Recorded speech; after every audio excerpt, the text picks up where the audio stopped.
A las buenas nos dé Dios, hermanos. Hoy vamos a hablar de Teresa de Calcuta.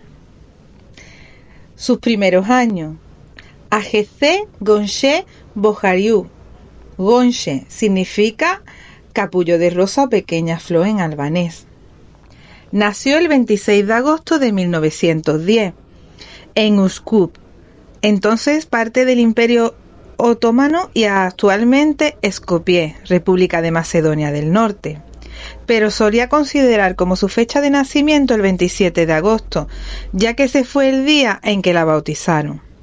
Fue la menor de los hijos de un matrimonio acomodado, de Skodder, integrado por Nikoye Bojariu y Dranafile Bernay. Su familia pertenecía a la población albanesa proveniente de Kosovo, asentada en Skodder. Su padre posiblemente era originario de Prizren y su madre de una villa cercana a Dakovica. Su padre, involucrado en la política de Albania, murió repentina y misteriosamente en 1919, cuando Agnès contaba con apenas 8 años, después de ser trasladado al hospital por causas desconocidas, aunque se presume que fue a causa de un envenenamiento. Tras la muerte de su madre la educó en el seno de la religión católica. Por sangre y origen soy albanesa, por mi vocación pertenezco al mundo entero, pero mi corazón pertenece por completo a Jesús, Madre Teresa.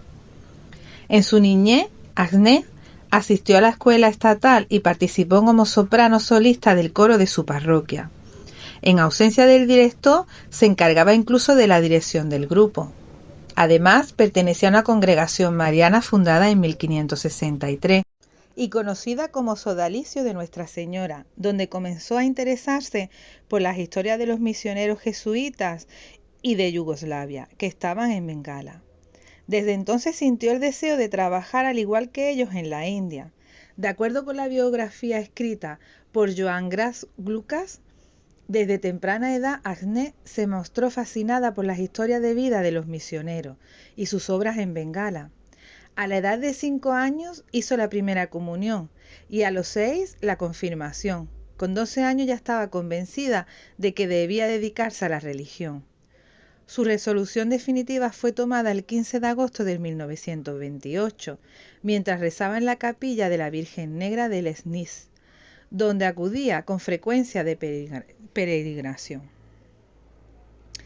En el convento de Loreto, el 26 de septiembre de 1928, poco después de haber cumplido 18 años, se dirigió con una amiga a la abadía de Loreto, perteneciente a la Congregación Religiosa Católica Instituto de la Bienaventurada Virgen María, en Raffahan, Irlanda.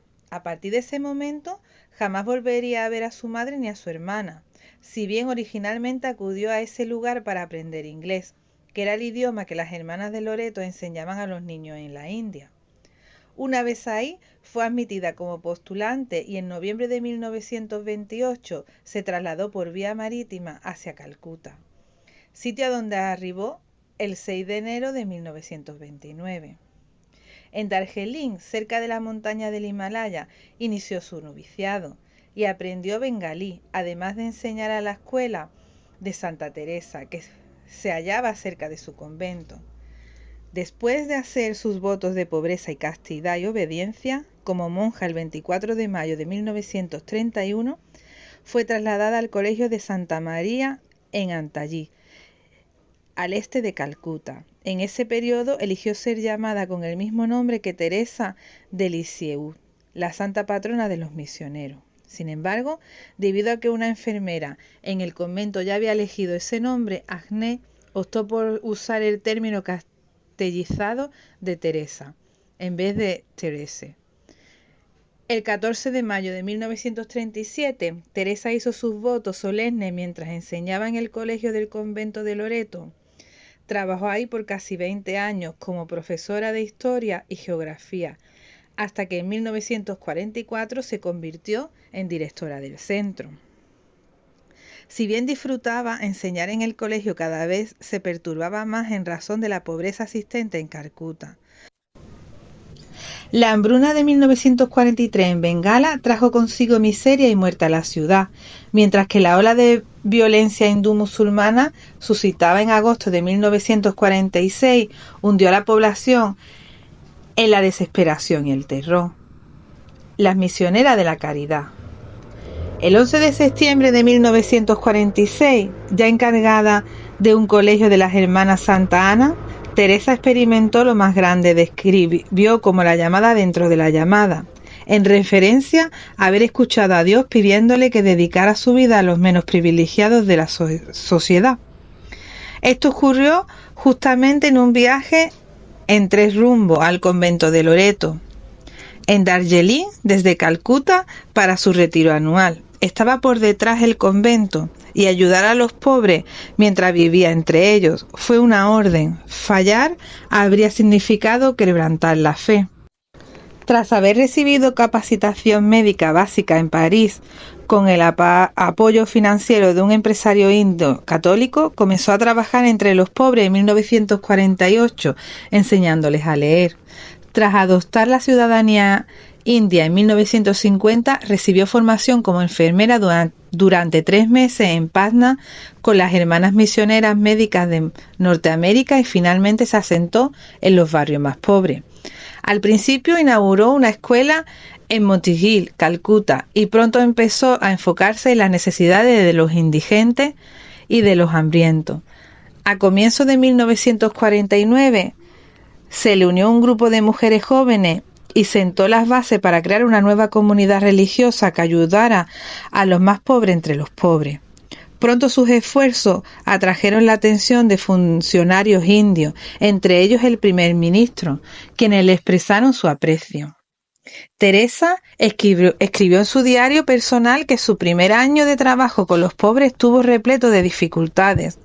No tenía ingresos y por ello se veía la necesidad de pedir donaciones de alimentos y suministros. Según relató, durante los primeros meses experimentó dudas, soledad e incluso la tentación de volver a su vida en el convento, en sus propias palabras. Nuestro Señor quiere que sea una monja libre cubierta con la pobreza de la cruz. Hoy aprendí una buena lección. La pobreza de esta gente debe ser algo muy difícil para ellos. Mientras buscaba por un hogar, caminé y caminé hasta que mis brazos y piernas me dolieron.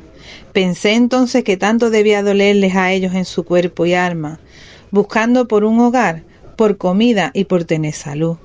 Entonces la comodidad de Loreto, su antigua orden, me sedujo. Solo tienes que decir una palabra y todo será tuyo de nuevo, me insistía el tentador. Por mi propia lesión, mi Dios, y porque te amo, deseo permanecer y hacer lo que sea que tu santa voluntad me pida. No dejé que una sola lágrima rodara por su rostro. Hermanos, mañana seguimos contando su vida. Nos quedamos en el 1948. Bendiciones.